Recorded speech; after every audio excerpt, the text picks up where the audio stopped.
Welcome to our Coach's Corner podcast. I'm your host, Eric, and I want to thank you for joining us as we turn up the heat by sharing our thoughts on health and fitness, along with some of our personal fitness experiences. Each episode, we'll be covering a wide variety of topics related to overall health and fitness with a no-fluff, real talk perspective.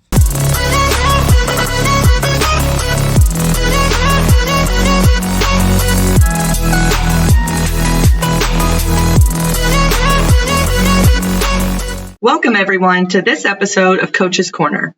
Today, we will be discussing office culture, how it affects our health. I'm your host, Dana, and I also have hosts Eric and Amy here with me in the studio. Today, we have a lot to unpack with a topic that could go in many different directions. I hope you're ready for an open dialogue conversation on this episode. So, what are we talking about today? Office culture.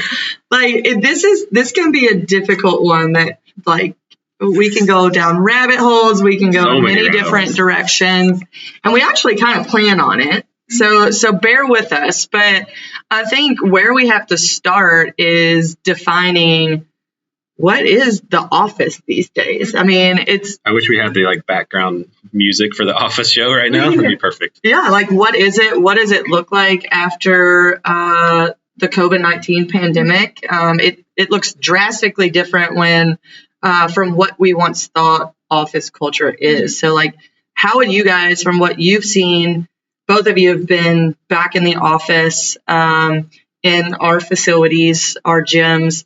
What have you seen from just different people and the world for what they define as their office culture now? Yeah, and also too, with office culture, also how the change over the pandemic and now and before and all that, how that's impacted our health, fitness, our eating, weight gain.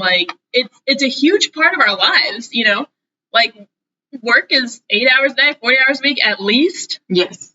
I mean, and that huge change, it's almost how is that affecting the rest of our... That time nowadays, it's hard to define. It used to be, okay, you show up at 8 or 9, you leave at 5 or 6, you're done, you unplug. Now, if you're at home, okay, now you're early morning, you may take a little break in the afternoon, you're back at it the afternoon, then into the evening, you get some more emails, you get some more texts, hey, can you do this and that? How do you define that office? Yeah, and the blurred lines now with at home, are you just moving your computer all around the house? Are you working in the kitchen? Are you snacking? Are you working in your bed? What are your hours now? All that's been blown apart. So these things are what we're going to talk about today. For me, I would think what I've seen is the office for many people these days it's more of a split, right? And I'm not talking about if you were fully remote before, but most of the country was not. I mean, some were. A lot of Fortune 500 companies, you did have a lot of remote employees that are across the country. But for the most part, people were mainly traditional work styles, which would consist of, a 5-day in office type of work style, where you would have that morning commute, you would have that afternoon commute, and it was much more structured, I would say. You're, like Eric said, your day is 8 to 5. You have to get up at this time. You leave the office to go do whatever. Maybe you're picking up your kids, you're going to ball games, you're going to work out, whatever. It was much more structured 5 days a week. Now, I would say, what does that look like after the COVID-19 pandemic? It looks more of a hybrid model for most people, I would say. Those in the service industry, for the most part, I feel have went back to a 5-day-a-week work week. But I can tell you, some of us are whew, how did we do this before? Because we are a service industry. We're in the fitness industry. We're operating gym facilities. Even our strategy team is on site doing content stuff. More is ask of them to be on site. But I see, for the most part, people are taking more hybrid approach, which it may be 3 days at home, 2 days in the office, vice versa, more than that traditional style work. Yeah, I also see people lacking that structure, if you will, because they haven't figured out their routine yet. And so they're like, well, do I go in on Tuesday and Thursday? Do I go in on Monday, Wednesday? Do I go in Tuesday through Thursday? What does that look like? And I feel like a lot of that kind of culminates back to fitness, back to their mental state, because they don't have that routine or structure. I'm sure Dana and Amy is like fitness people. That structure is needed to have somebody. Well, and it's hard too because we just came out of 2 years of literally complete uncertainty about anything. Right. Oh, 100%. Like everything was up in the air. Yeah. Like no one knew anything. So like that leads to like my next question is like from your all's perspective. And again, this is an opinion piece, guys, that we're talking about today. We got a lot of those. Like a lot of opinion pieces here. We talked in our previous podcast, they were more factual, they were more scientific. We were doing a series on nutrition, then we did some resistance training talk. This is more just an opinion piece. For you guys, do you feel like the shift in office culture has been positive or negative, and why? So, Amy, we'll start with you. Interesting. Yeah. Well, so I had never worked at home before COVID. Like that was not even, I never thought that would even be a thing, like in any of my positions that I would ever do. And I was shocked at how much I didn't move at all when I worked at home. Like I'm a fitness professional. Like I thought like I would stay active because I know the importance of like getting up throughout the day and taking the breaks and whatever. And it really like took me back to, I understand how like associates, you sitting up in the, sitting at your desk all day. I understand more the importance of the stretch breaks and the stuff that we do. Because I would just sit all day myself.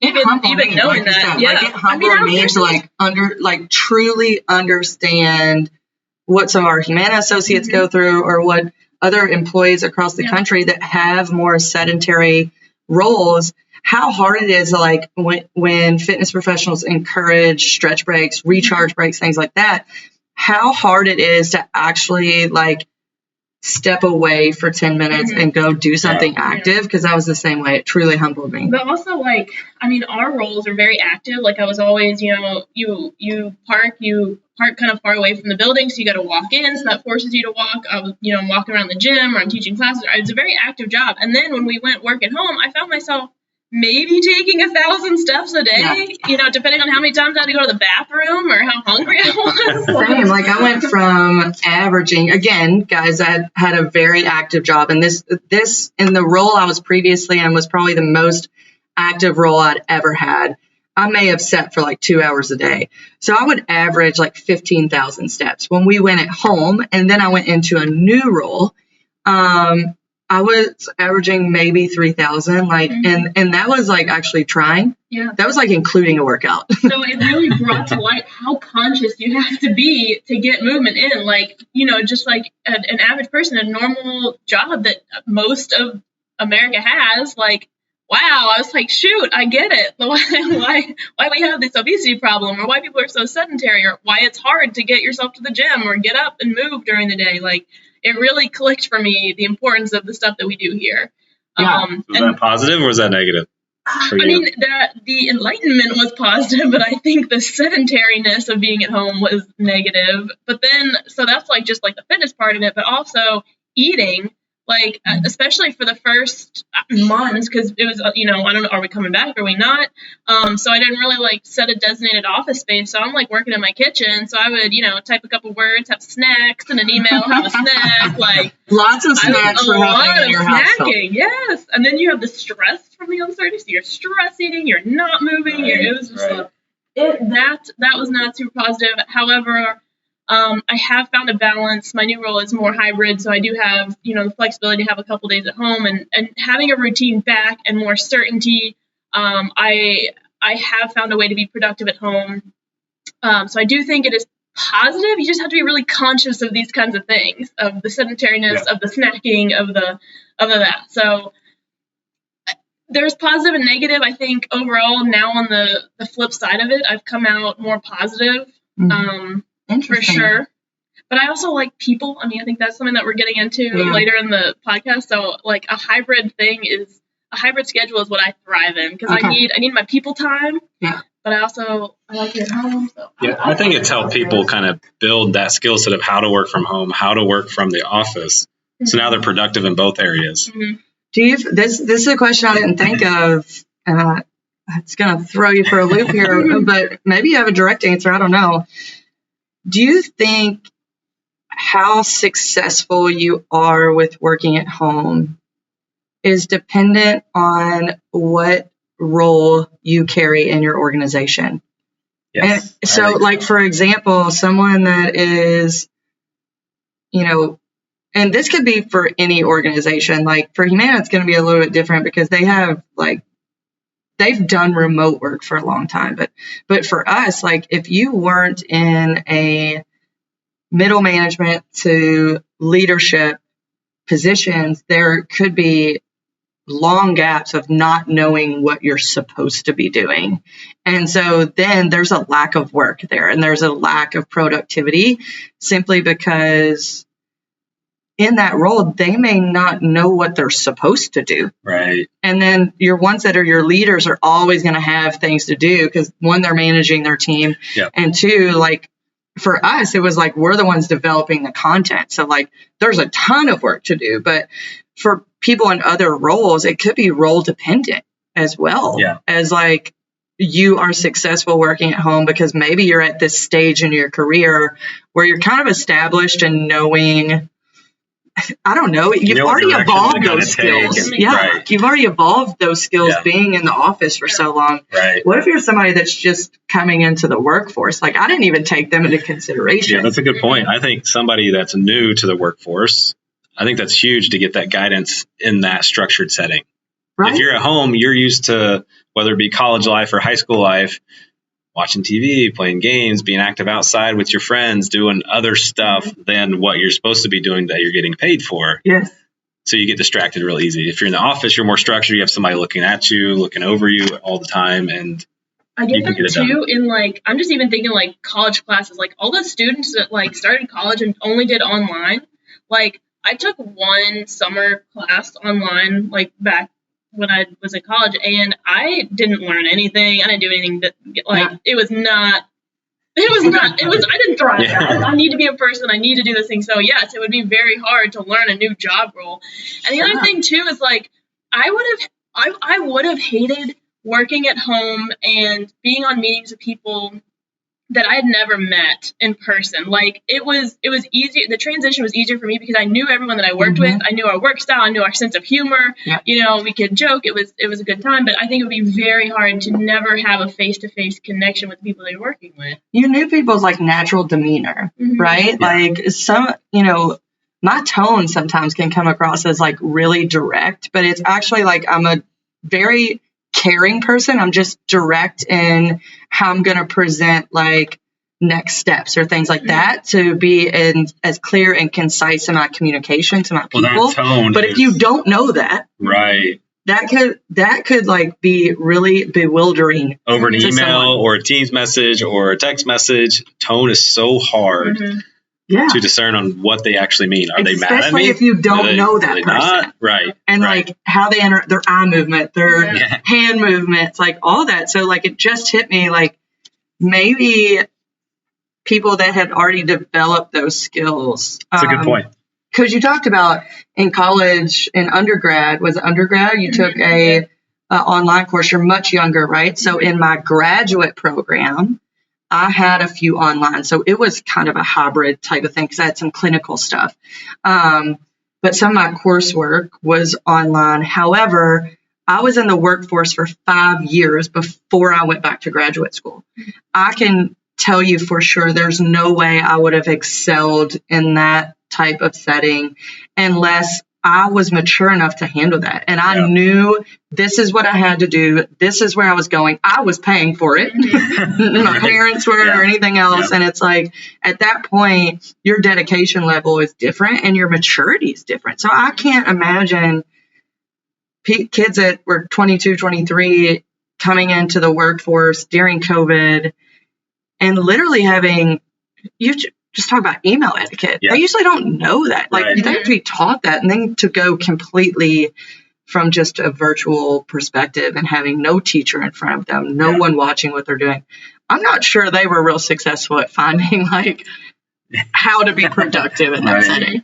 I think that's the whole point too, is productivity, right? Not just staying busy, but how are they being productive in that home office? And I would say, for like, to go back to, was it positive or negative? You know, like Amy said, I would say initially for me, it was like extremely negative. Again, my physical activity was drastically reduced. I have been in a workforce that is very much engaging day in and day out. So I miss that interaction with individuals, being stimulated that way. If you ever come to Well at Humana, it is a very stimulated place, but just as soon as you enter it. So not having that. But then something happens when you're forced to do something over and over. Like, you start to get accustomed and you start to get more comfortable and you start to figure out what works. So eventually, like, I did set up my full office, and then I started to notice how productive I actually was day in and day out. And it was very productive. Like, I was getting stuff done in 2 days at home that might take me a week here, but I'm not engaging with people, right? But then I also noticed a positive from my mental aspect, from this sense of I've always worked a lot. That's just always been who I was. And I almost got to the point where I defined myself by that. Not anymore, but there was a point in my life. And so this was the first time it really allowed me to breathe and really enjoy my personal life and enjoy my time. So, you know, you could go to Kroger in the morning before you signed on, looking like a hot mess, you know, and no one cared.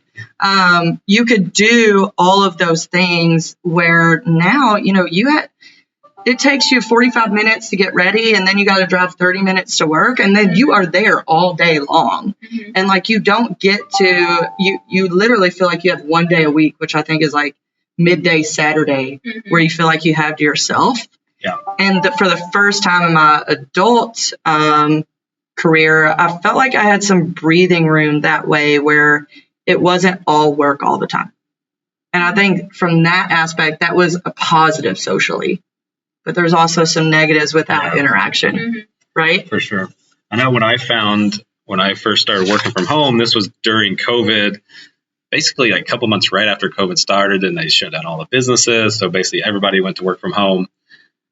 I needed my own space at home, and it's something I've kind of developed over the last couple of years.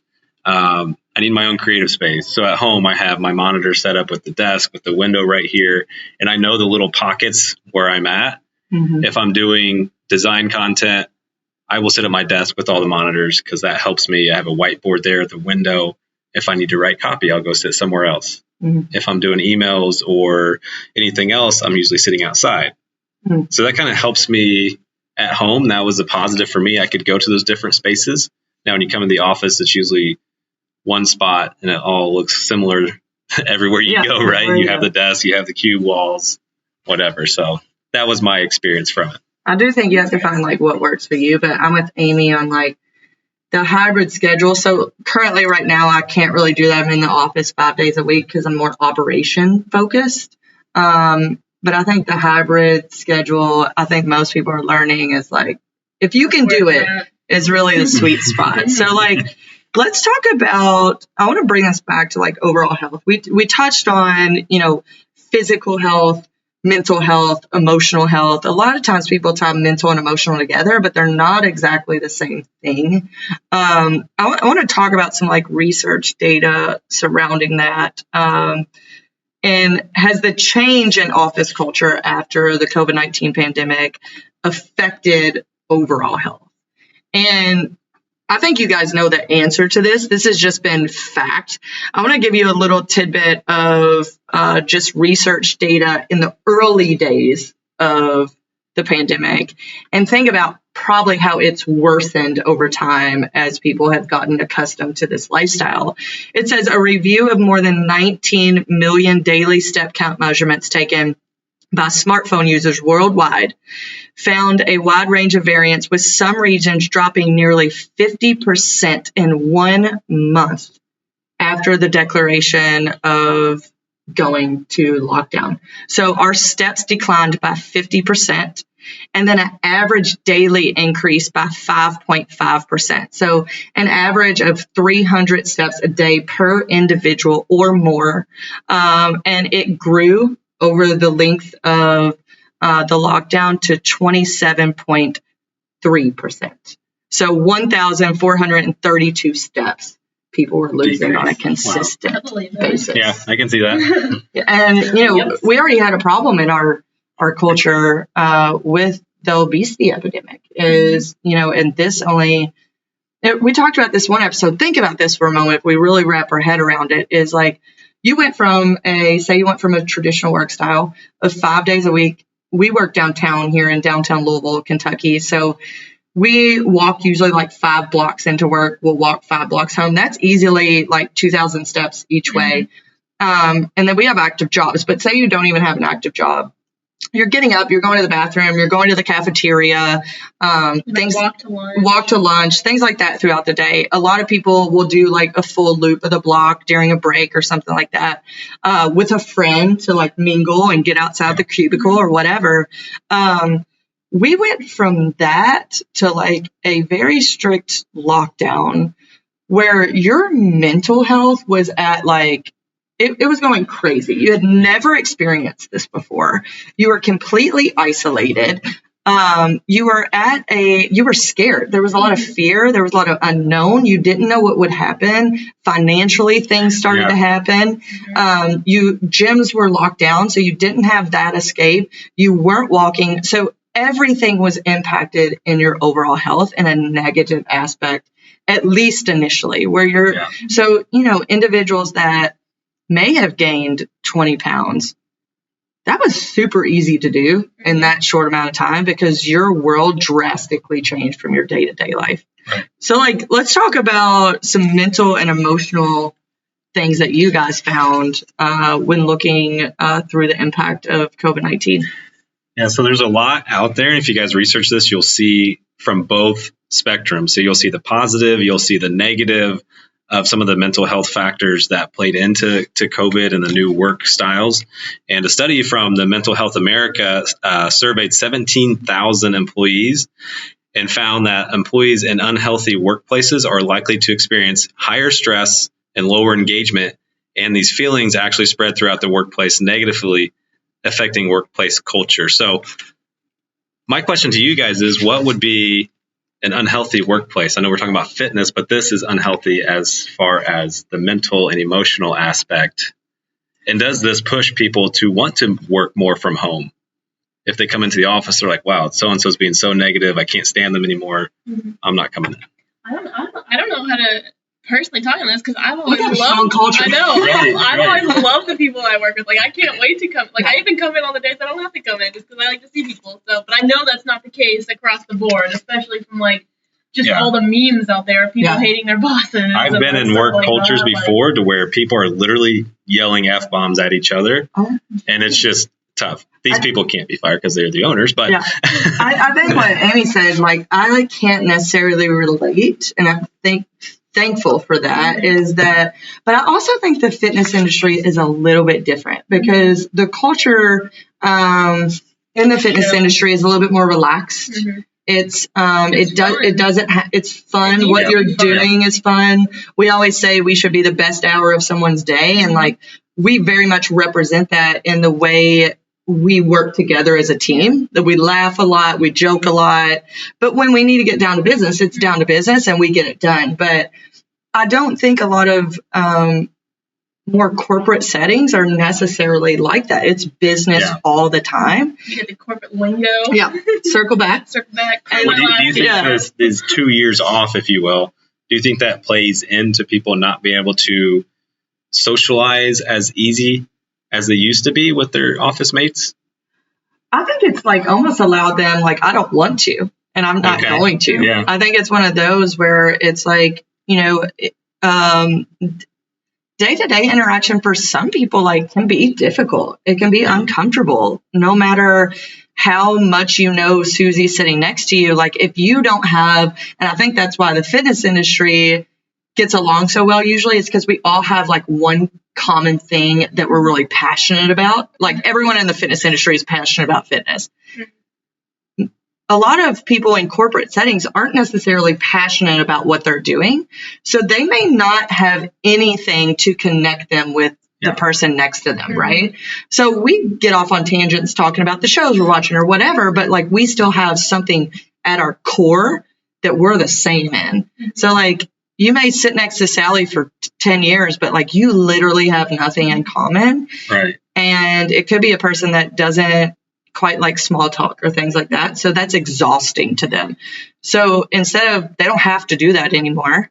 So they'd rather avoid it. All right, guys, I'll see you next I feel week. like everyone's got like a little work group or a work bestie or something. Like, that'd be so miserable just coming every day and not like. But that's exactly where I think some people are coming from. They didn't have that because they were stuck in these 3 walls staring at a computer. They never got the chance to socialize with their next door neighbor who they couldn't see. They had to, lean back from the chair, look around the wall. But if they didn't have anything in common, then it'd be hard to get them back in. I think that builds culture too, like just being exposed to other people and like setting the tone for interaction within the office. But like that mental component, like a lot of companies now, like, you have the choice not to do that. And I think a lot of people are choosing just not to have to deal with it. But I still think you need some interaction to feed your soul. Yeah, I do think there is, as much as it like sucks, like getting dressed, putting on pants, driving in traffic, like coming into work, like I do think there's huge benefits to like doing things in person sometimes. Same. Like, I mean, there were days like working at home, like I would just like have my laptop next to my bed, wake up in the morning, turn it on, and lay there for like most of the day, and like just work in bed with my lights off. Like, wouldn't even open my curtains, like a little hermit. Like, it's. I think that's what it's showing too, Eric. Is like, we are social beings. We are made to interact with individuals, and some are going to be more prone to interact more. They need more engagement. Yeah. Some are not so much. Some, it may exhaust them. But as a whole, we all do need that feeling of interaction and just engagement with another human being outside of a screen.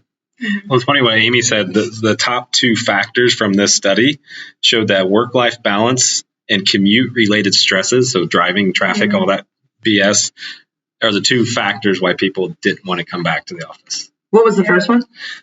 Work-life balance. So the time spent in traffic or sitting or waiting or getting ready, whatever it was. I mean, that's like 2 hours out of your day. Right.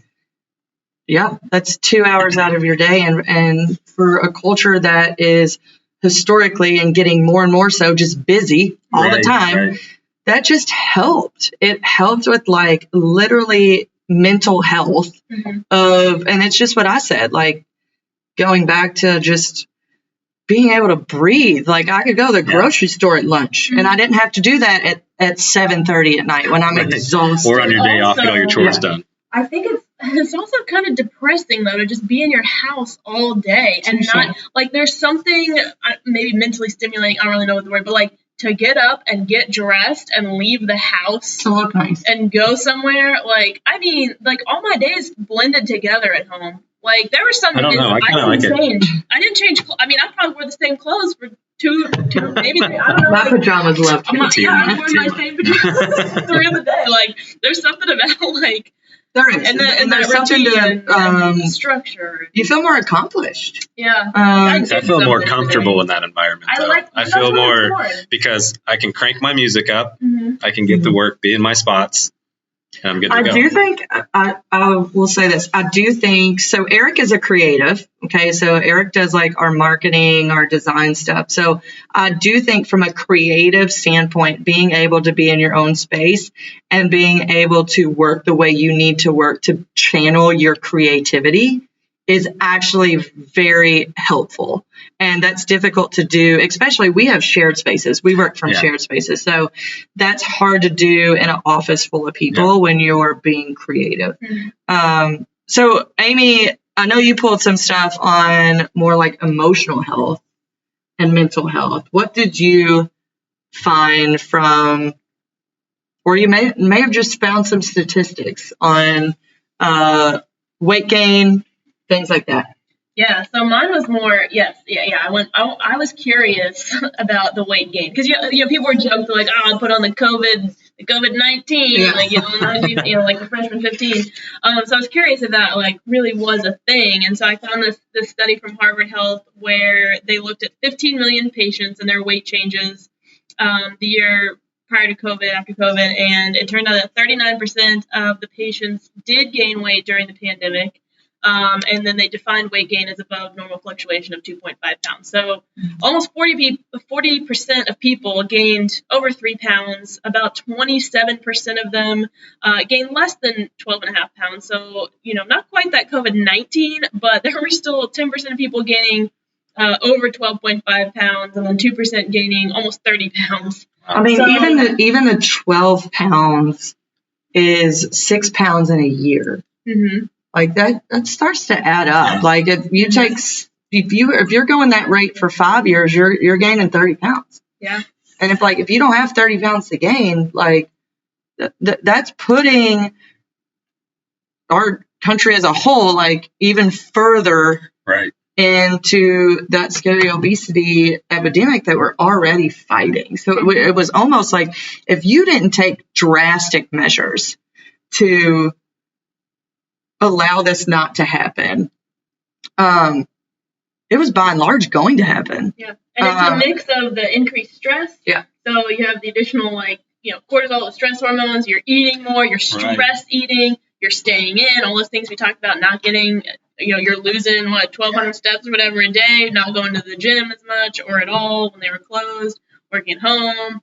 Think about the increased stress of parents that had school-age kids. That'd be so hard. I cannot imagine that. That were now their shout out to you all because, oh my Lord, I could not imagine. When my daughter's home from daycare now, if her daycare closed down for whatever, my wife and I freak out. We're like, what are we going to do? We have to split shift this. We can't. Yeah. Imagine that with 2 kids, 3 kids. And school-age kids were now like you're full-time working, you're responsible for doing your job, but you're feeding 2 humans at home, and now you're their teacher.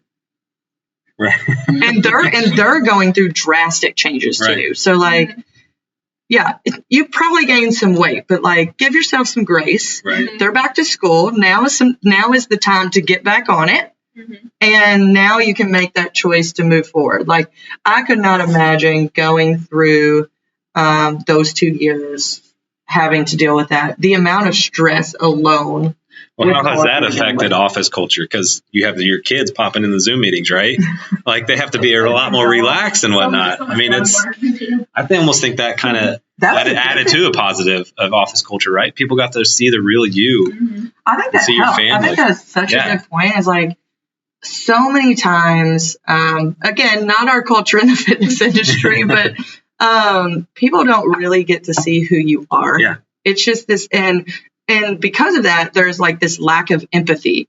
Like you're just here to work and you do this, and I need you to do this and I need you to do that. And like they forget the fact that like employees are humans, right? And we have lives and we have loved ones because and we have dogs and kids and productivity and you forget about the real person. But when you see a little 4-year-old pop up in the background playing out whatever, like people are more like, oh, like, even if you don't have something in common with someone, like, you actually do. Right. So I think it gives, like, a more human approach. If you turn the camera on. Yeah. Yeah, that's another thing. I do want to touch on this. So, Exos, the company that the fitness industries at Humana, or the fitness company at Humana, we work for Exos, and we are contracted by Humana to run and operate all their fitness facilities. So our culture in Exos is very much, we've been remote for a long time. Our headquarters is actually in Arizona. So we have over 500 client sites across the country. And those are not counting our performance sites, our performance institutes, or our tactical. That is just clients we serve. And so anytime you're on an Exos call, you are on camera. And at first I'm like, God, I don't want to be on camera. I'm at home. I have like a 1980s headband in, holding back my bangs, like no makeup on. I just don't want to get on camera. But there's something to be said about being able to see somebody and being able to see when someone is talking, being able to see their hand gestures, being able to see their facial expressions. And Humana's culture isn't exactly like that. It is more, you don't use your cameras a lot. So when we were doing one-on-one consults with clients, it was more, we would have our camera on as coaches, and we would say, you know, don't feel obligated to turn your camera on. But if you want, like, we're here. And you'd be surprised at how many people eventually did start to turn their camera on. And it was so much more engaging with them. I bet. Because it's just like, again, it's the human. I love seeing the people in the sweatshirts or messy hair, no makeup. I think that makes it more real. And it's like that culture makes a difference on how you feel connected to the people around you. If you are in like a hybrid experience, if you are in a remote experience, I know it's like, it's kind of a hassle. It is if you're working from home, but also like I can see you over here if you're texting, you know what I mean? Like I can see you not paying attention. And it also lends itself where the speaker's not just like the only one talking. And like they'll ask a question and no one even responds. Just silence and just blank. silence. And the leader or the team lead or the manager, whatever, is like, okay, great. Like, good talk. We really feel like crap when that happens. It's like, somebody please answer me. But like when you're on camera, people are more inept to respond to that. And I feel like there's a little bit more conversation. Like back to the dog, you know, someone's dog will jump at the camera and everyone's like, "Oh, it's so cute, what's your dog?" And then like you're like, "This is my dog," and then you're all bonding, or like you might see something on their desk, or like there's it's those whole backgrounds too. You're always looking like, "Oh, where are you today?" There's something to be said for that. Like again, we're social creatures that we need that bond with people we're interacting with daily. Let's talk a little bit about, and this one I'm super passionate about, like just the long-term effects of sitting.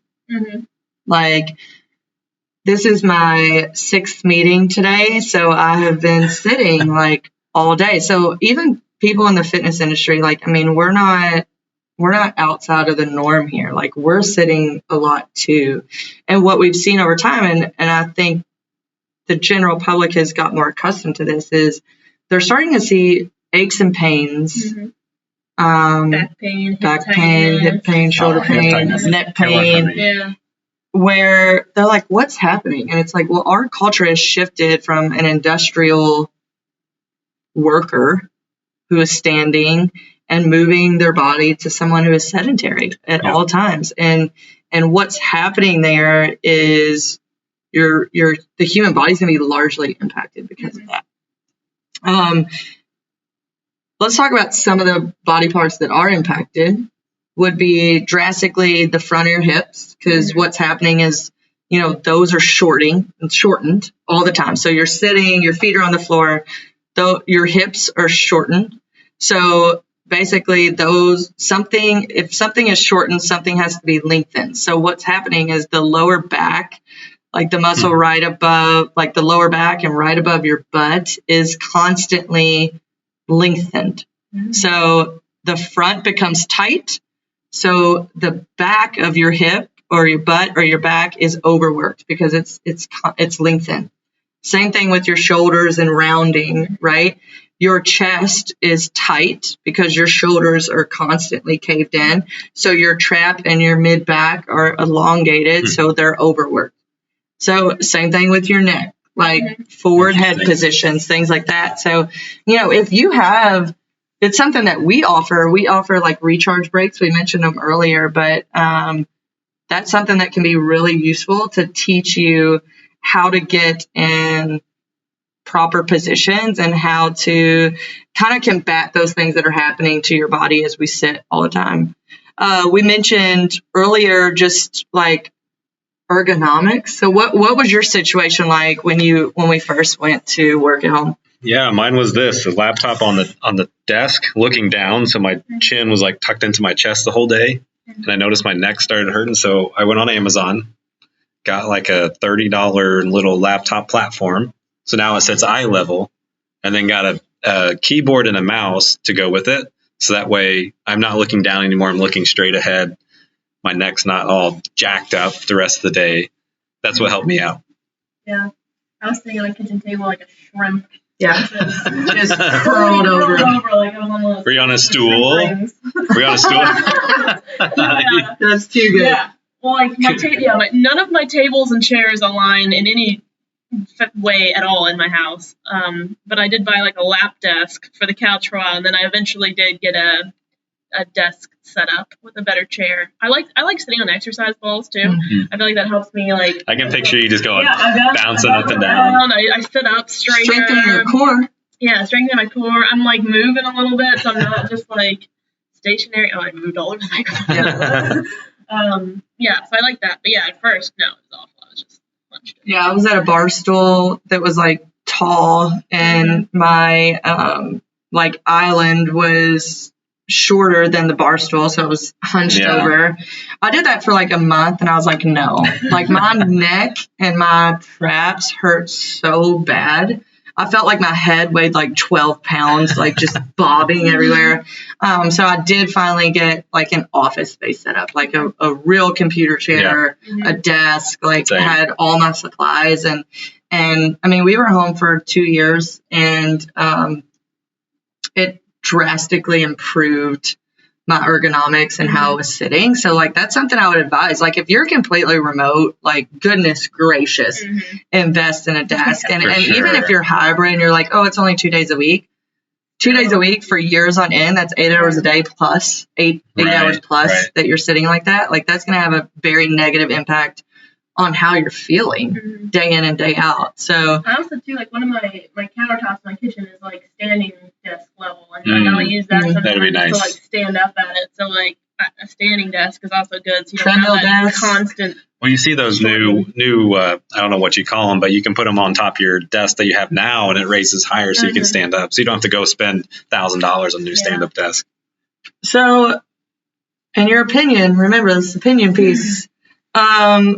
What's the future of office culture? Like, what do you guys think? Can it be predicted this early in the game?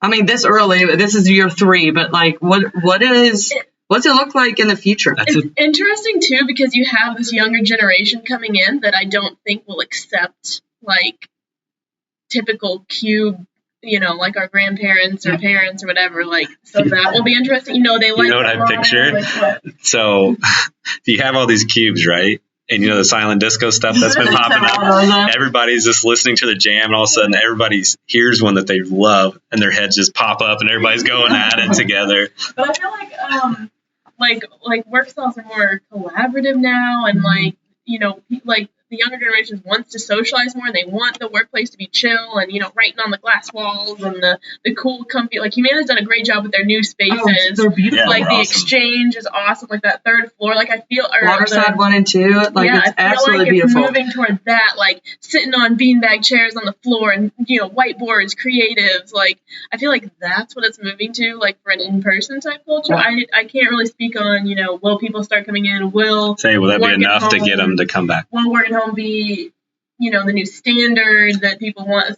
I think hybrid is the future. I personally love it. Like that's my sweet spot of like being at home, being efficient, getting that stuff done, and having that socialization piece in a cool work environment with cool people.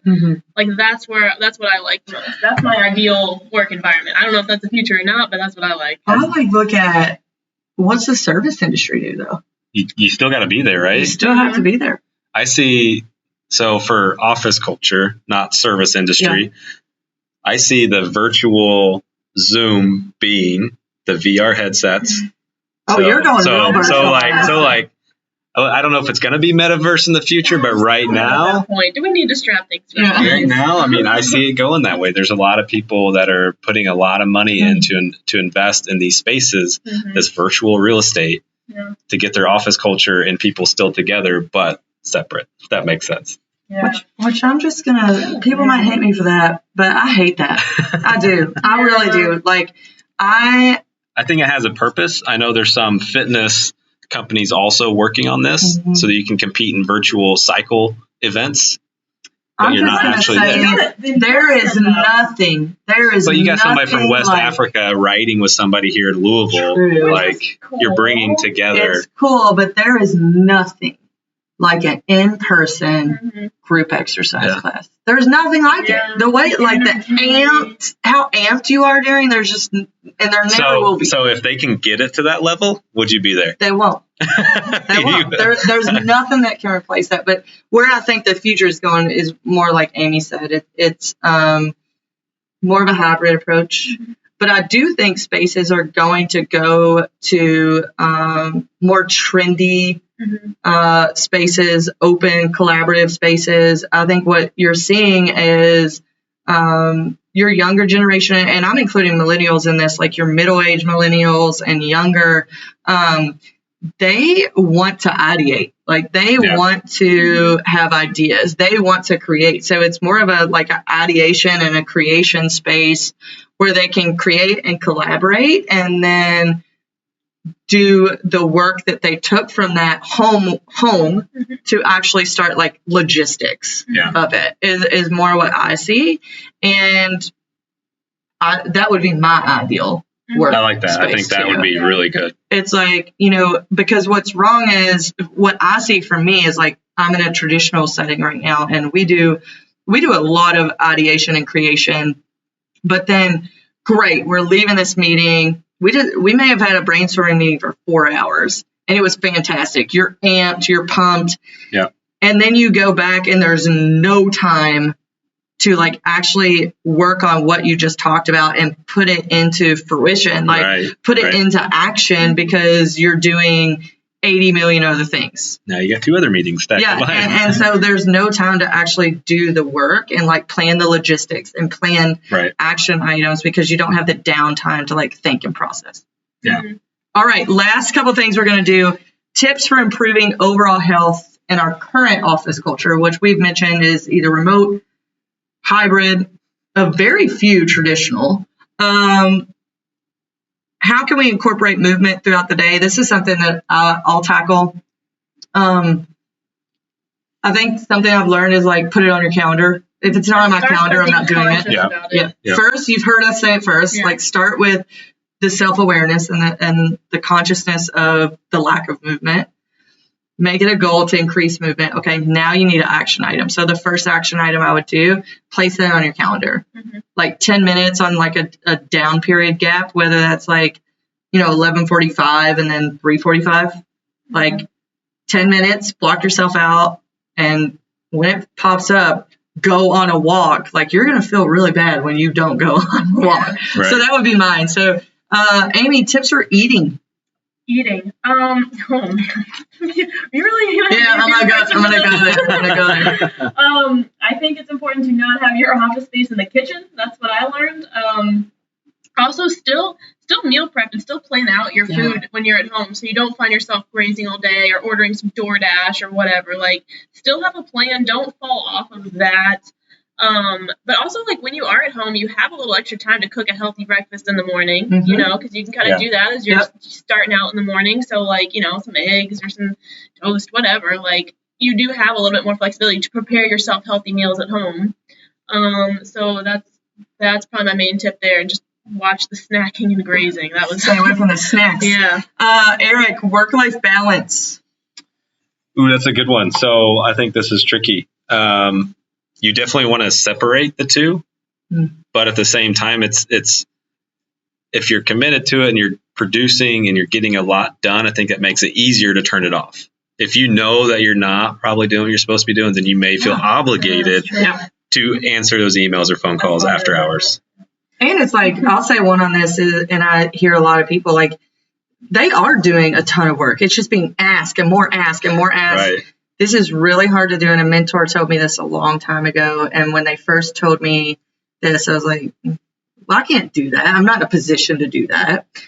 I've finally done that the past 2 years. Is like, you have to create boundaries. Yep. No one, I promise, no one will create them for you. If you continuously answer emails at 10 p.m., guess what they're going to expect? You to answer an email at 10 p.m. Like, if you start to set those boundaries, eventually, like, they may fall in line. Hopefully they do. But, like, if they don't, like, that's your self-worth. That's your day-to-day. That's your mental health. So, like, maybe that needs to be evaluated, right? The last one I'll mention is tips for just mental health. If you guys have not got plugged into, like, a guided meditation, I know you may be like, I'm not doing that. That's for yogis or that's for spiritual people or whatever. Is like, find a good app. I forget the one. Headspace is a pretty good one. There's also a bunch on YouTube. Yeah, it's just, 7 minutes, guys, 5 minutes. It really will help with emotional health, mental health, and get you, like, just in the right mindset to, like, just improve on your day or tackle your day in a positive way. So that would be one of my biggest takeaways is, like, if you're struggling mentally, like, look into it. It doesn't mean you need to go anywhere. You can do it right in your living room, but think about downloading and committing to some guided meditation practices. Anything else you guys want to share? I think we've talked about it all. No, I like it. I think it's good. All right, so thank you guys for coming to our opinion piece today on office culture, how it's affecting our health. We'll see you guys next time. Thanks, guys. Bye. Thanks.